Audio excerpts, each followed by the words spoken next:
Aquí estamos. La voix des Judéo-Espagnols, une émission préparée par Bella Lustig Et présentée par Liz Gutmann con mucho placer y alegría. Venida buena, Bella, merci Venida d'être buena. avec nous. Oui. Janine Gerson, qui est en studio avec nous. Bonjour Janine. Bonjour. Bella, je te laisse présenter Oui, Janine. alors Janine vient d'écrire un livre où elle a reçu le prix spécial du jury Alberto Benveniste en 2013, que j'ai lu avec un immense plaisir. On va en parler beaucoup plus largement tout à l'heure. Janine vit maintenant à Manosque. En effet, oui. Voilà, alors que tu étais parisienne avant. Je suis parisienne, mais je suis descendue vers le soleil. Oui, vous avez drôlement bien fait. Oui, ce qui se passe ici. C'est une autre... Oui. Et puis c'est quand même plus agréable pour écrire au soleil. Absolument, oui, oui. Mais j'écris tous les jours puisque je suis correspondante de Voilà, presse. c'est ce que j'allais dire. Alors tu écris pour le journal La Provence. Exact, oui. Et je m'occupe de la vie locale et culturelle de Et puis des Manosque. ateliers d'écriture pour inciter justement les gens à écrire, ce que tu as fait d'ailleurs. Oui. Et puis, je participe à des séminaires pour des nouveaux retraités, au cours desquels on leur explique l'intérêt d'écrire pour les nouvelles générations. Ah oui, Très c'est bien. important Oh, mais ça, de témoigner. Absolument, ça c'est un devoir de mémoire que chacun doit Bella, avoir. on n'a pas donné le titre du livre. Le titre de Titre- Janine s'intitule Oui, Bella, Bella. itinéraire mémoriel, est paru chez Edilivre, Classique Collection. Alors tu es d'une famille salonicienne, Oui, et puis tu fais partie évidemment de l'association Aquí Estamos qui depuis bien longtemps. ça a été pour moi une très belle rencontre. L'association Aquí Estamos, et j'y suis allée le jour de l'inauguration à Vincennes. Ah il oui, y a une où dizaine nous d'années. organisions la fête de Jocha. La première rencontre, oui. Ça c'est formidable. Et je pense que c'est effectivement peut-être même l'effet déclencheur. C'est ma rencontre avec Aquí Estamos et toutes les personnes que j'ai rencontrées là, que j'ai retrouvées. Ça a été une très très belle Eh ben, c'est le but occasion. de notre association, C'était le but. c'est Oui. magnifique. Alors on va parler évidemment de ce livre qui m'a beaucoup ému. Enfin vraiment, d'abord c'est écrit d'une façon très simple, très accessible, et puis avec plein d'émotions, de tendresse. Vraiment, c'est un livre que je vous conseille très vivement. Alors quel a été le déclic pour écrire cette histoire qui quand même retrace toute la nôtre finalement? Oui, alors je parlais de ma rencontre avec Aquí Estamos, bien sûr, puisque moi j'aime bien cette traduction de dire nous sommes là, nous sommes toujours là et nous sommes encore là, malgré tous les événements dramatiques qui se sont succédés. Eh bien, moi je suis contente de faire partie de cette communauté. Et je pense que d'abord, la rencontre avec Aquí Estamos, c'est vrai, mais il me semble aussi que le discours du président Chirac sur la rafle du Veldiv 95, a été pour oui. moi très, très important. Et Pourquoi d'ailleurs, c'est la raison pour laquelle je le cite dans mon Oui, livre oui. en entier. Et pourquoi ? Pourquoi ? Parce que c'était une façon de reconnaître le passé.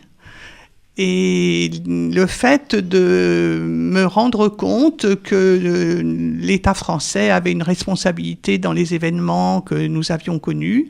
Et c'est vrai que je fais partie de cette génération qui avait un peu occulté son passé, occulté ses traditions, ses origines, et que là, je me suis sentie obligée d'y revenir.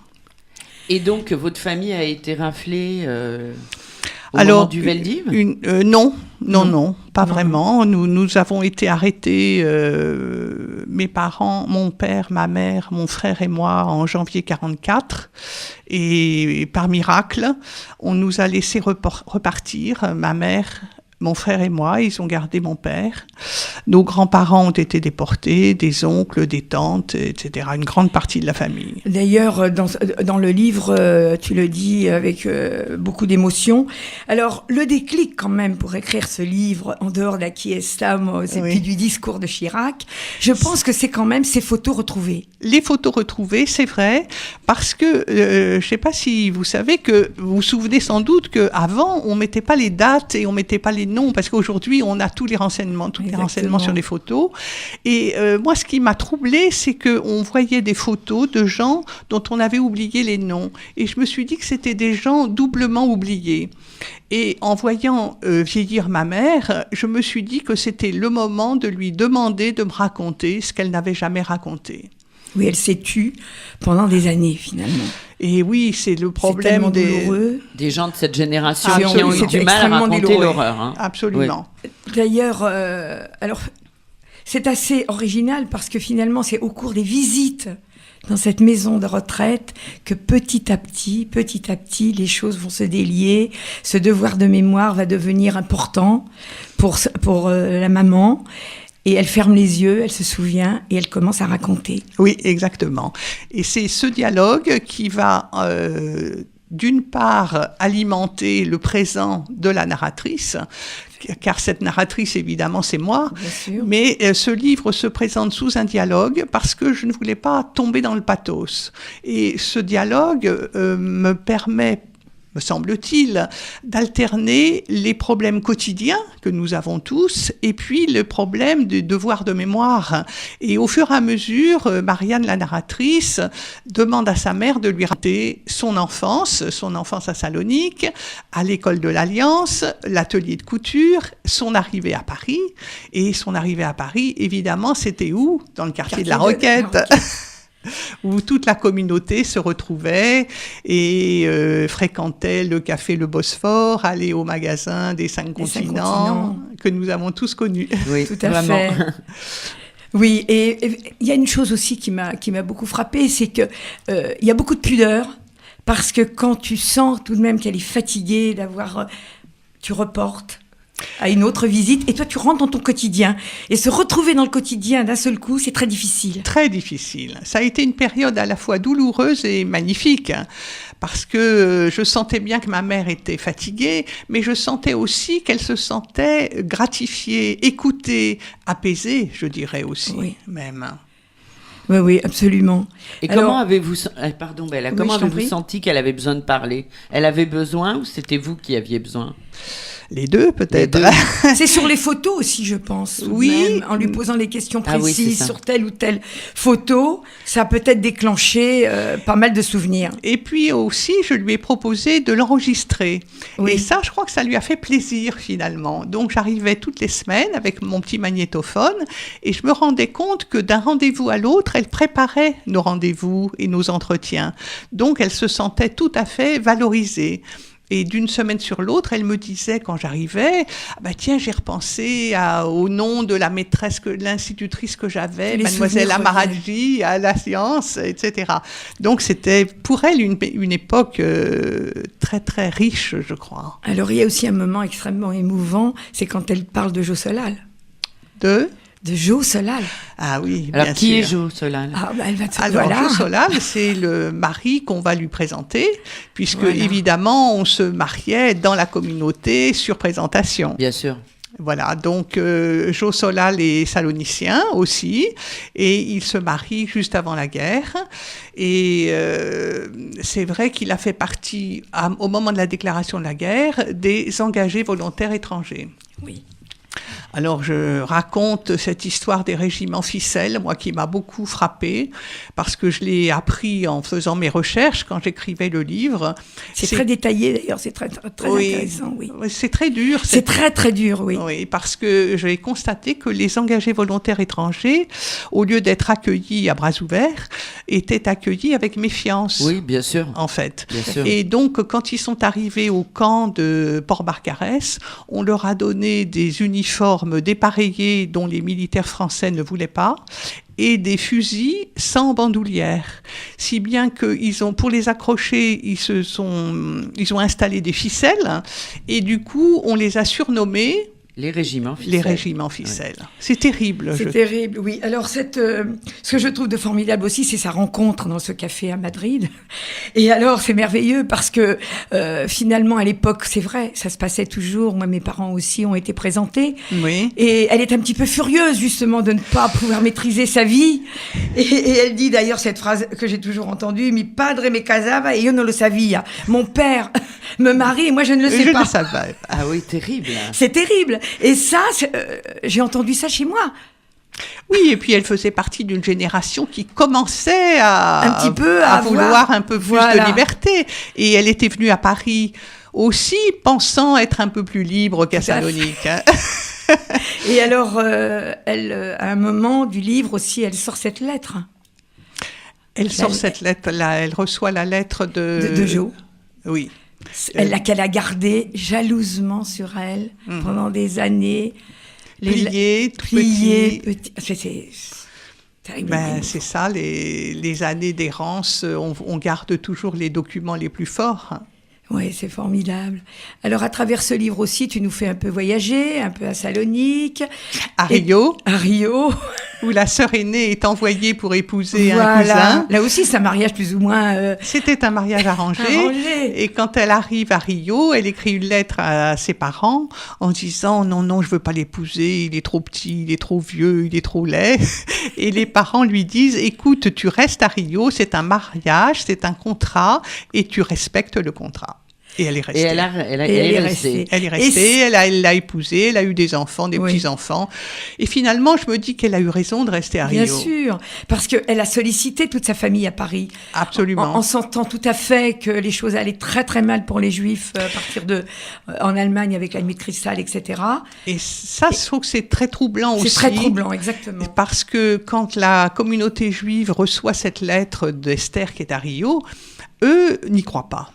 Et c'est ça qui est inconcevable, c'est que pour eux, ils étaient peut-être naïfs, peut-être optimistes, et ils se sentaient en sécurité parce qu'ils disaient « Nous sommes en France, nous sommes au pays des droits de l'homme, et nous serons protégés si quelqu'un nous veut du mal. » Oui, alors donc dans ce livre, évidemment, c'est un parcours un petit peu, on découvre toute notre histoire avec la langue, la cuisine, les chansons qui ont bercé évidemment toute notre enfance.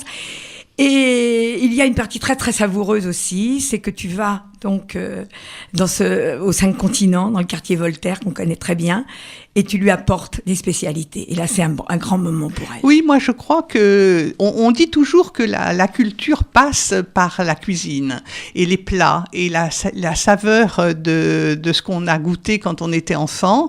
Et c'est vrai que le jour où j'ai apporté des borrecas ou des gâteaux, ma mère a été tellement émue que ça lui rappelait évidemment son enfance. Et je dirais que j'ai appris moi aussi à faire des borrecas au sein de Akiestamos. Il n'est jamais trop tard pour bien faire. Grâce aux ateliers cuisine que j'ai fréquentés. Qui sont formidables. Bien. Est-ce que tu parles judéo-espagnol ? Non, je ne le parle pas parce que il se trouve qu'après la guerre, je ne l'ai pas appris. Mais il faut dire aussi que ma mère n'avait plus grand monde avec qui parler le judéo-espagnol. Et que je fais partie de cette génération qui ne l'a pas appris. Alors est-ce que je le refusais ? Et à la maison ? Non. Elle ne parlait pas. Non. Alors, mon frère, qui est plus âgé que moi, en a gardé plus de souvenirs. Moi, je dois dire que je ne l'ai pas appris, non. D'accord. Alors, je voudrais te demander, je crois tout de même, on sent dans ce livre, au fur et à mesure qu'on avance, qu'elle a le sentiment du devoir accompli. Tout à fait.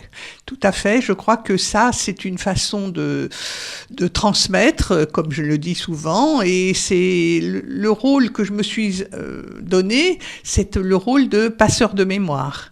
Et c'est ce que je voulais faire parce que, justement, moi, je n'avais pas appris le judéo-espagnol parce que j'avais interrompu un petit peu la chaîne des traditions. Et en acceptant et en écoutant ma mère, je me suis dit que mon rôle, c'était maintenant de les transmettre aux nouvelles générations. C'est-à-dire à mon fils et aux futurs petits-enfants. Et comment est-ce que votre pris ça ? très très bien. Et je crois même que c'est un peu lui qui m'a poussée à écrire ce livre. Ça, c'est magnifique. Oui. Parce que je crois que c'est le problème des générations futures, c'est de retrouver leurs racines. Bien sûr. Alors que nous, après la guerre, notre souci d'intégration, c'était plutôt de devenir transparent. C'était notre façon à nous de nous assimiler. Et petit à petit, on a retrouvé une autre façon de vivre notre judaïsme, je crois. Et d'autant plus que vous avez été une enfant cachée. Alors en effet, j'ai été une enfant cachée pendant 2 années et ça a été une période très douloureuse pour moi puisque j'avais entre 3 ans et 5 ans. Donc vous étiez petite. Très petite et que je ne comprenais pas pourquoi j'étais séparée de mes parents et que j'étais dans une ferme à la campagne. Mon frère, donc plus âgé que moi, l'a vécu comme une pièce de théâtre un peu. Il me dit que pour lui, ça a été moins douloureux que moi. Et en tout cas, j'avais occulté cette période et au fur et à mesure que j'ai écrit ce livre, je me suis sentie obligée d'y retourner. Et c'est vrai que 60 ans après, je suis retournée sur ces lieux et j'ai retrouvé la dame qui nous avait cachés. J'ai fait la démarche pour qu'elle ait la médaille des justes. Et ce qui est très bizarre, c'est qu'elle n'a pas voulu qu'on organise la cérémonie pour lui remettre la médaille et le diplôme. Pourquoi ? Et par gêne, non ? Pourquoi ? Oui, c'est une bonne question. Oui. Alors, elle nous a expliqué en fait que d'abord, elle avait fait ça parce qu'elle trouvait que c'était normal de protéger des enfants, qu'elle ne voulait pas se mettre en avant et qu'elle surtout, me semble-t-il, elle ne voulait pas revivre cette période très douloureuse pour elle aussi, la guerre et son mari était parti, etc. Donc on a quand même trouvé une solution et on l'a remis le diplôme et la médaille à son fils qui a dit une très belle phrase, qui a dit « Je veux recevoir ce diplôme et cette médaille pour la remettre à mes enfants, pour que mes enfants sachent ce que leur grand-mère avait fait pendant la guerre. » Et je trouve que c'est un très bel exemple de transmission intergénérationnelle. Exactement. Donc en fait, la transmission au cœur de votre vie, on s'en rend compte en vous écoutant. Oui, c'est une transmission importante au niveau de la famille. Mais ce que je voulais aussi dire, c'est que il me semble que ce livre est important pour la communauté salonicienne, parce que je me rends compte que c'est une communauté dont on ne parle guère, sur les ondes ou ailleurs, et je peux vous dire que j'ai des amis non juifs qui ont découvert l'existence de cette communauté grâce à mon livre.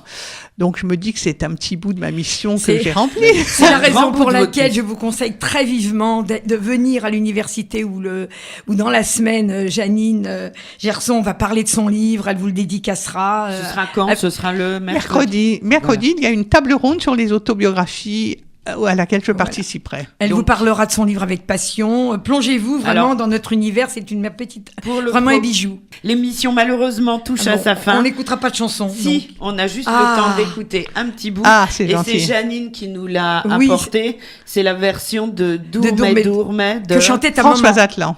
Que chantait ta maman, je crois. Oui, absolument. Voilà. Très important. Oui. Dourmet, Françoise Atlan. Eh bien, moi, je vous donne rendez-vous à toutes les deux à l'université judéo-espagnole à laquelle je vais participer. Je vous fais 2 grosses bises. Et ben là, nous, on se retrouve à la rentrée. Con bueno. Merci. Au revoir. Au revoir. Au revoir.